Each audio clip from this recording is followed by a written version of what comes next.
Hello student, आज हम लोग थर्मोडायनेमिक्स में कुछ एमसीक्यू टाइप का कुछ क्वेश्चन देखेंगे। तो जो फर्स्ट क्वेश्चन हम लोग का है, तो फर्स्ट क्वेश्चन में क्या हम लोग का है कि del U plus del W equal to zero is valid for. बिजली का एक ये जो इक्वेशन हम लोग का है वो फर्स्ट लॉ ऑफ थर्मोडायनेमिक्स का इक्वेशन है। तो उस इक्वेशन में बोला कि यह जो प्रॉपर्टी जो लिख रहा है इक्वेशन, ये किस प्रोसेस में एप्लीकेबल हो सकता है? Adiabatic process, isothermal process, isobaric या आइसोकोरिक। क्लियर है? तो बेसिकली क्या होता है कि जो फर्स्ट लॉ ऑफ थर्मोडायनेमिक्स जो होता है वो फॉर्मूला क्या होता है आपका? वो फॉर्मूला होता है क्या? dq बराबर क्या होता है? du plus dw। ये फॉर्मूला होता है फर्स्ट लॉ ऑफ थर्मोडायनेमिक्स का। अब यहां पर जो इक्वेशन कर रहा है जिसे जो डेल है ये dq जीरो। अब आपको क्लियर समझना है कि ए पार्ट यहां पर जीरो है, तो dq का वैल्यू जीरो किस प्रोसेस में होगा वही आपको बताना है। क्लियर नहीं पर है? तो आइसोथर्मल प्रोसेस में क्या होता है, एडियाबैटिक प्रोसेस में क्या होता है, आइसोकोरिक में, आइसोबेरिक में। अगर आप डिटेल नहीं पढ़ेंगे तो इसके पहले एक वीडियो डाला गया, उसमें सभी प्रोसेस के बारे में इसको बताया गया है, तो उसको आप जरूर देखिएगा तो थोड़ा सा समझ में आ जाएगा। तो भाई एडियाबैटिक प्रोसेस में क्या होता है, जो इसमें प्रेशर, वॉल्यूम और टेम्परेचर चेंज करता है, लेकिन वह जो है हीट का एक्सचेंज नहीं करता है। हीट का एक्सचेंज नहीं करता है, उस कंडीशन में वह क्या होता है, उस कंडीशन में उसका डेल क्यू का मान क्या होता है? जीरो हो जाता है। आइसोथर्मल प्रोसेस में क्या होता है? टेम्परेचर कांस्टेंट होता है, आइसोबेरिक में प्रेशर कांस्टेंट होता है और आइसोकोरिक प्रोसेस में वॉल्यूम कांस्टेंट होता है। इस आप लोग को आपको प्रोसेस में जाना पड़ेगा। तो यह जो वैल्यू जो होता है, मतलब यहाँ कहना क्या है कि डीक्यू का वैल्यू जो जीरो होगा वो किस कंडीशन में होगा? वो आपका एडियाबैटिक प्रोसेस में होगा। एडियाबैटिक प्रोसेस में अमाउंट ऑफ हीट जो होगा एक्सचेंज नहीं करता है, उस कंडीशन में डेल क्यू का मान क्या होगा? जीरो। तो ये फॉर्मूला जो आपका फर्स्ट लॉ ऑफ थर्मोडायनेमिक्स से लिया गया था, जिसमें कह रहा है कि जहां जीरो है तो किस प्रोसेस में होगा, तो वह आपका एडियाबैटिक प्रोसेस में होगा। क्लियर है? देखिए सेकंड लॉ क्या है, सेकंड क्वेश्चन देखिए क्या, which of the following is not a state function. बताइए क्या होगा, कौन सा इसमें जो है वो स्टेट फंक्शन नहीं है? सोच बताइए, टेम्परेचर, इंट्रोपी, प्रेशर या वर्क। क्लियर? खुद आप लोग सोचिए पहले से। थर्ड क्वेश्चन देखिए क्या है, where heat is given to a gas in an isothermal change. किसी को हीट दिया जा रहा है और उसे आइसोथर्मल चेंज हो रहा है, तो रिजल्ट क्या होगा? अगर आइसोथर्मली उसको हमें हीट दिया जा रहा है तो रिजल्ट क्या होगा? उसका एक्सटर्नल वार्डन होगा कि टेम्परेचर बढ़ेगा या इंटरनल एनर्जी इंक्रीज करेगा या फिर कुछ भी नहीं होगा। ये आपके पास ऑप्शन है। और चौथा क्वेश्चन आपके पास बोल रहा है कि अगर temperature of the source is increase, अगर टेम्परेचर बढ़ा दिया जाए हीट इंजन का, तो उसका इफिशियंसी जो होगा क्या होगा? क्लियर है? अगर टेम्परेचर बढ़ाया जाए, सोर्स का टेम्परेचर अगर बढ़ा दिया जाए, तो जो उसका रिजल्ट होता है वह उसकी इफिशियंसी क्या होगी? बढ़ेगा, घटेगा या चेंज नहीं होगा या फिर जीरो होगा। क्लियर? चलो आप लोग को कुछ समझ दे रहे हैं, आप लोग तो खुद ट्राई कीजिए फिर हम बताते हैं इसमें।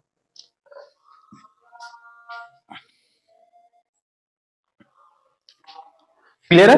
अब देखिए क्वेश्चन क्या है आप लोग, ये जो सेम क्वेश्चन था आप लोग का कि कौन एक स्टेट फंक्शन नहीं है। स्टेट फंक्शन नहीं मतलब क्या हो रहा है? जो पाथ पर डिपेंड क्या करता है, तो पाथ पर जो डिपेंड करता है इसमें कौन हो जाएगा आप लोग का? एक क्या आपका? वर्क।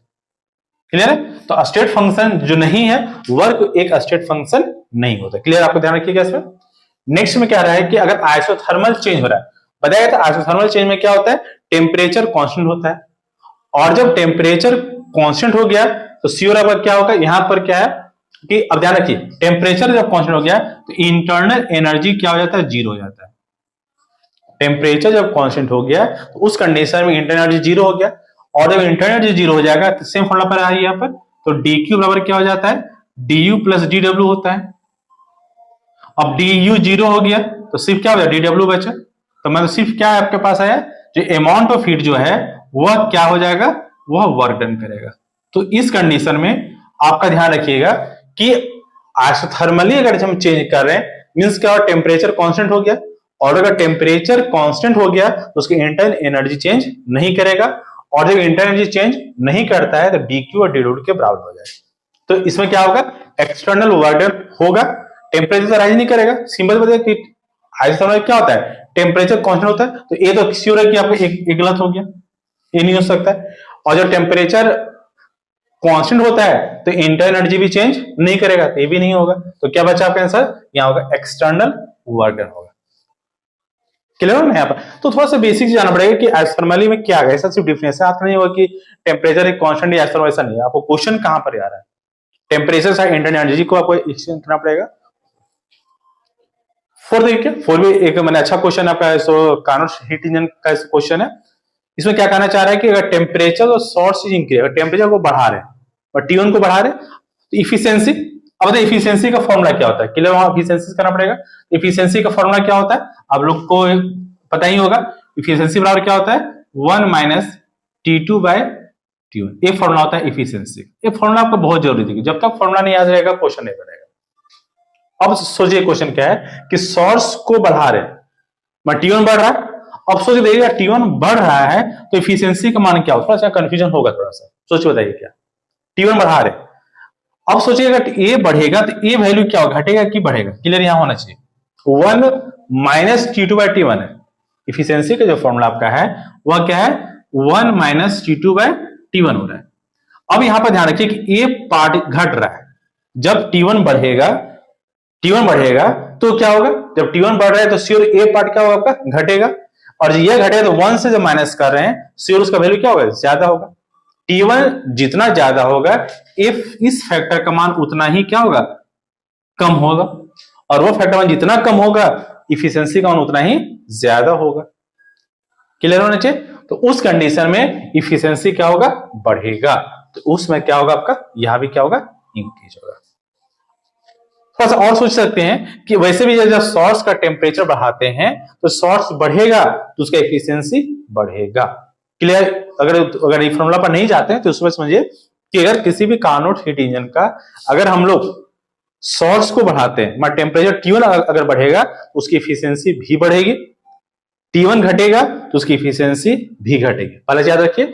सेकेंड चीज याद करना है कि जो सिंक में जाता है मीन्स क्या होगा T2, अगर T2 का वैल्यू ज्यादा होगा तो एफिशिएंसी क्या होगा कम हो जाएगा, T1 जितना कम होगा उसकी एफिशिएंसी उतना ही ज्यादा होगा। तो दोनों एक दूसरे का उल्टा है, वो थोड़ा सा ध्यान देना पड़ेगा। इसमें फॉर्मूला आपका 1 माइनस T2 बाय T1। देखिए आपका मैंने कितना सही हुआ, आप खुद मैच कीजिए।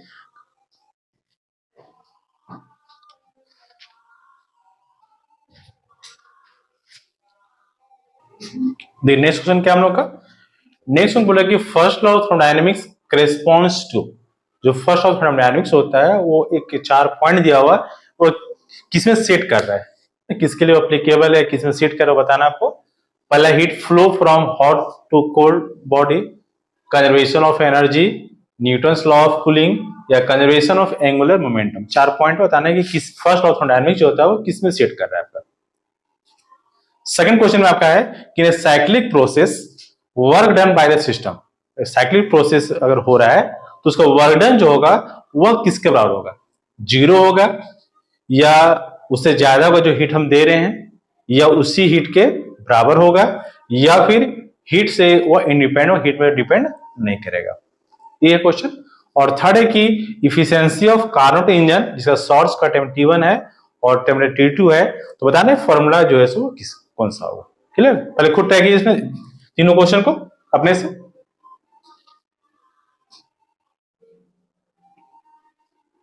चलिए देखिए फर्स्ट क्या हम लोग का, तो याद रखना कि फर्स्ट लॉ ऑफ थर्मोडायनेमिक्स जो होता है वो हमेशा जो है सो किस पर काम करता है, कंजर्वेशन ऑफ एनर्जी। बहुत ही इंपॉर्टेंट आपका क्वेश्चन है। फर्स्ट लॉ ऑफ थर्मोडायनेमिक्स जो है वो कंजर्वेशन ऑफ एनर्जी को एप्लीकेबल होता है, उसके एप्लीकेबल उसी के फॉर्मूला पर काम करता है। जो एनर्जी बेसिकली का जो एनर्जी हम दे रहे हैं वो एनर्जी क्या होता है, वो एनर्जी आपका चाहे उसका इंटरनल एनर्जी चेंज होता है या फिर कुछ अमाउंट ऑफ वर्क डन होता है, दोनों तो सेम होगा। जितना हम एनर्जी उस सिस्टम में देंगे वह क्या करेगा उसके इंटरनल एनर्जी को चेंज करेगा, और जो बचेगा उसका क्या करेगा वर्क डन करेगा। तो जितना हम दे रहे हैं उतना ही वर्क करेगा, तो एनर्जी तो चेंज होगा नहीं, तो इसलिए एनर्जी क्या होता है वो कंजर्व होता है, इसलिए कंजर्वेशन ऑफ एनर्जी को वह फुलफिल करता है first law of thermodynamics. Second कह रहा है कि साइक्लिक प्रोसेस वर्डन सिस्टम का, तो आपका जो है सो इसके जो आपका पहली वीडियो बताया गया साइक्लिक प्रोसेस में बिजली होता क्या है, उसमें क्या होता है इंटरनल एनर्जी चेंज नहीं करता है। साइक्लिक प्रोसेस में इंटरनल एनर्जी क्या होता है 0 होता है। बेसिक ये चीज है। जब इंटरनेट जब जीरो हो गया तो ये फॉर्मेशन देखिए, तो डी क्यू का मान क्या हो जाएगा आपका, डी यू डब्ल्यू हो गया और जीरो क्या होगा, डी डब्ल्यू बराबर होगी। मैंने साइक्लिक प्रोसेस जो आपका हो गया वो डी यू और डी डब्ल्यू क्या हो गया, बराबर हो गया। साइक्लिक प्रोसेस में भी ये हो गया। इसका कहने का मतलब क्या हो गया कि यहां कहना क्या है, work done by the system. करेंगे अगर साइक्लिक प्रोसेस में से अगर वर्क डन हो रहा है तो वर्क डन किससे बराबर हो रहा है, देखिए तो डी क्यू बराबर हो रहा है। तो जीरो तो कंफर्म हो गया कि आपका नहीं होगा, कि जीरो नहीं हो रहा है। जीरो कौन सा हो रहा है, इंटर एनर्जी जीरो है, वर्क डन तो जीरो नहीं हो रहा है। वर्क डन जो हो रहा है आपका किसके बराबर है, मोर देन हीट, ये भी गलत हो रहा है, वहां का इक्वल का साइन हो रहा है, मींस क्या, equal to heat given to a system. जितना हम हीट दे रहे हैं उतना वह वर्क डन में काम कर रहा है आपका।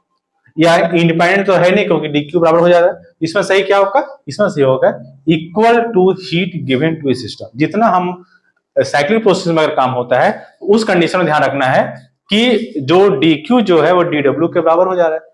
इसका कहने मतलब हो रहा है कि डी क्यू और डी डब्ल्यू जो दोनों बराबर है, मतलब जितना अमाउंट हीट दे रहा है उतना ही वर्क हो रहा है, दोनों क्या हम लोग का इक्वल हो जा रहा है। जीरो नहीं हो सकता है, ज्यादा नहीं होगा इंडिपेंडेंटली। ये तो बहुत आसान सा क्वेश्चन आपका दिया हुआ है कि इफिशिएंसी ऑफ कार्बन इंजन का सही क्या है। अगर इसको आप गलत कर रहे हैं तो फिर तो बेकार है।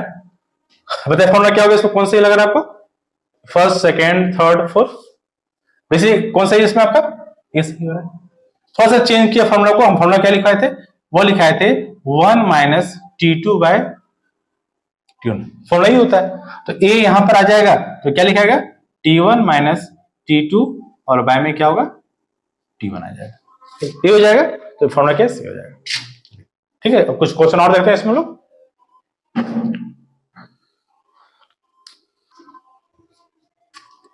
नेक्स्ट क्वेश्चन क्या हम लोग का, नेक्स्ट क्वेश्चन है कि during adiabatic compression of A gas its temperature. अगर एडियाबैटिक से अगर हम लोग किसी गैस को कंप्रेस करते हैं तो क्या होगा, उसका टेम्परेचर आपका बढ़ेगा, फॉल होगा, कम होगा, या वही रहेगा कांस्टेंट होगा, या बढ़ेगा, या उसका टेम्परेचर जीरो हो जाएगा। तो एडियाबैटिक से जब कंप्रेस करेंगे हम लोग तो बेसिकली क्या, उसका इंटरनल एनर्जी इंक्रीज करेगा, क्योंकि उसका जो वाल्व होता है वह कैसा होता है आपका, इंसुलेटेड वाल्व होता है, बाहर और हीट को ट्रांसफर नहीं करता है। तो वह उससे चलते क्या होगा, उसका टेम्परेचर इंटरनल एनर्जी इंक्रीज करेगा, और जब इंटरनल एनर्जी इंक्रीज करेगा तो टेम्परेचर उसका क्या हो जाएगा, आपका जो है सो बढ़ जाएगा, है ना। टेम्परेचर इंक्रीज करेगा, जब उसके हम लोग एडियाबैटिक से कंप्रेस करेंगे तो इंटरनल एनर्जी इंक्रीज करेगा और उस कारण से उसका टेम्परेचर जो है वो क्या होगा, बढ़ेगा, राइज करेगा। क्लियर है। सेकंड क्वेश्चन क्या कह रहा है, for which of the following process is a entropy change zero. जाना क्वेश्चन था आ गया इंट्रोपी पर आ गया, इंट्रोपी चेंज जो है जीरो होगा तो किस प्रोसेस में होगा, आइसोबैरिक, आइसोथर्मल, एडियाबैटिक, इनर्ट। अब क्या है कि इंट्रोपी का फॉर्मूला क्या होता है आपको जानना पड़ेगा। वेल इंट्रोपी का फॉर्मूला जो होता है आपका एस बराबर होता है डी क्यू बाई टी, ये फॉर्मूला होता है आपका इंट्रोपी का। ऐसे यहाँ पर इंट्रोपी को हम दिखा रहे हैं तो डी क्यू बाई टी होता है। अब यहाँ कहा जाता है कि इंट्रोपी जो है सो आपका जीरो होना चाहिए, तो इंट्रोपी जीरो मतलब क्या हुआ, डी क्यू जीरो होना चाहिए।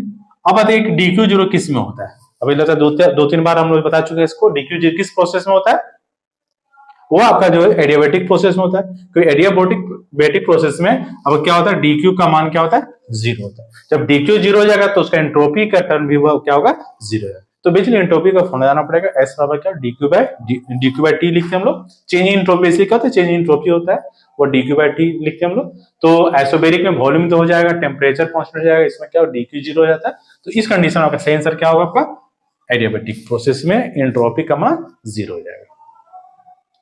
क्वेश्चन नंबर 10 क्या है, एक ग्राफ दिया हुआ है, ग्राफ आपका जो है जो प्रेशर और वॉल्यूम का जो ग्राफ है, और यह जो है इसलिए कह रहा है आइसोकोरिक प्रोसेस का एक चेंज हो रहा है। अब बताइए कि आइसोकोरिक प्रोसेस में होता है क्या है। तो आइसोकोरिक प्रोसेस में आप लोग को बताया गया होगा कि आइसोकोरिक प्रोसेस होता है जहां पर कि वॉल्यूम जो है वह क्या होता है, कांस्टेंट होता है, वॉल्यूम चेंज नहीं करता है। अब बताइए वॉल्यूम कांस्टेंट है तो उस कंडीशन में एक ग्राफ देखिए, प्रेशर और वॉल्यूम के बीच का ये आपका क्या इंक्रीज कर रहा है। इसमें देखिए क्या है, इस कंडीशन में प्रेशर वॉल्यूम, लेकिन यहाँ पर क्या प्रेशर वॉल्यूम तो आपका ऐसे बढ़ रहा है, 1 2 3 4 बढ़ेगा यहाँ पर, लेकिन जिस पॉइंट पर उसी पॉइंट में आगे की ओर बढ़ रहा है आपका, और इसका मतलब क्या, वो एक प्रेशर कांस्टेंट है यहाँ पर। इस ग्राफ में देखिए ये आपके यहाँ पर भी है, यहाँ पर देखिए इसको ए पी होगा और ये यहाँ पर भी होगा। अब यहाँ पे देखिए इस जगह पर क्या है कि वॉल्यूम जिस जगह पर लिया गया है वही वॉल्यूम आगे की ओर से बढ़ते चला जा रहा है, और इसमें आपका वॉल्यूम चेंज, प्रेशर तो चेंज हो रहा है लेकिन वॉल्यूम से चेंज नहीं हो रहा है। तो ध्यान देना है कि प्रेशर और वॉल्यूम के कंडीशन में आइसोकोरिक प्रोसेस का ग्राफ क्या बनेगा। तो ध्यान रखना कि आइसोकोरिक प्रोसेस में वॉल्यूम जो है कांस्टेंट होता है, और जब वॉल्यूम कांस्टेंट होगा तो उसका ग्राफ जो बनेगा वो कैसा बनेगा, ये बनेगा। तो सर एक ग्राफ किसका होगा, इस जगह प्रेशर कांस्टेंट है, ये आपका आइसोबैरिक प्रोसेस का ग्राफ हो जाएगा। इसमें तो आपका आइसो चेंज कर रहा है आपका, तो ध्यान रखिए ये आपका ग्राफ इसका होगा। तो इस तरह से आपका जो है सो बिजली क्या था, जितने भी थर्मोडायनेमिक प्रोसेस हैं, आइसोबैरिक, आइसोकोरिक, आइसोथर्मल और एडियाबैटिक, कुछ एमसीक्यू टाइप का क्वेश्चन हो गया। फर्स्ट लॉ ऑफ थर्मोडायनेमिक्स जो आपका कंजर्वेशन ऑफ एनर्जी पर है, काम करता है, उसका हो गया एक कुछ एमसीक्यू, प्लस इसके जो पहले वीडियो था आपका कार्नोट हीट इंजन का जो वीडियो था वो आपके पास है, एक कुछ क्वेश्चन था। नेक्स्ट वीडियो हम लोग जो है सो कुछ और क्वेश्चन को देखेंगे। Thank you.